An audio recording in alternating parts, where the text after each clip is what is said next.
You may have heard the mainstream media narrative that Jeffrey Epstein and Bill Gates didn't meet each other until 2011, but that Yes. is a bunch of hooey because there's mainstream media articles from 2001 saying that Jeffrey Epstein made all his money from his business connections to three men. And those three men are in this article Leslie Wexner, Donald Trump, and the third one is Bill Gates. So how did Jeffrey Epstein make a bunch of money with Bill Gates if he didn't by 2001 if he didn't meet him until for another decade? Doesn't make a lot of sense, right? And then you start looking at this whole relationship, and it's very clear that there's no way that's true. A really good example is a woman named Melanie Walker, who was apparently supplied by Epstein to service Prince Andrew at Zorro Ranch on a couple of occasions. She was recruited by Epstein in 1992, allegedly as a Victoria's Secret model, but there's no evidence she ever actually modeled for Victoria's Secret. He apparently was funding her education, hires her as his science advisor in the late 90s.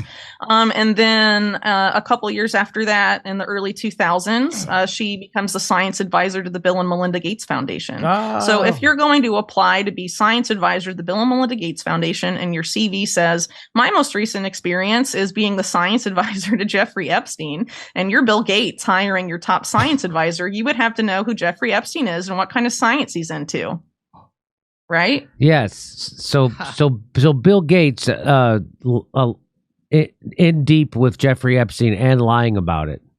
Yeah, but I think part of it's not just to protect Bill Gates, it's to protect Microsoft, because you also in the 90s have Jeffrey Epstein flying around on planes to official Microsoft functions in Russia, apparently giving women to the chief technology officer who was very close to Bill Gates named Nathan Myhrvold, a relationship with another top Microsoft executive named Linda Stone, who hired one of Epstein's entourage to be her secretary. All sorts of stuff going on there with Epstein and Microsoft. And it's not just Epstein, as I mentioned earlier, the Maxwells. Ghislaine Maxwell was very much invested in a company that was run by her twin sisters, Christine and Isabel, called the McKinley Group or Magellan. It was one of the first search engines. They made an early deal with Microsoft in 1995. And it was Isabel Maxwell that made that deal specifically with Microsoft. There's this very weird article in The Guardian from 2000 where Isabel Maxwell, and I read for the book, I read maybe 30 interviews Isabel Maxwell has given over the years. And this is the only one where a journalist says she started purring and speaking in a fake Southern accent. And she does that when she talks about Bill Gates. Isn't that weird? What? Yeah. Yeah. That is weird. Yeah. It's weird. So, she must have known him pretty well.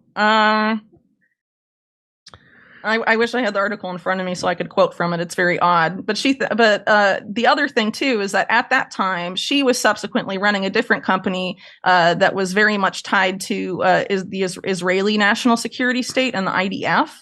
And that company was hemorrhaging money and its IPO was going to collapse. But it suddenly come the two Microsoft co-founders, Paul Allen and Bill Gates, and they pour a bunch of money into ComTouch and basically rescue it and then give it more money, even though it's never made a profit and doesn't really have a real product. And according to Isabel Maxwell, they put it on the map. So there's a lot of associations between the Maxwell family and Microsoft that should be looked at. And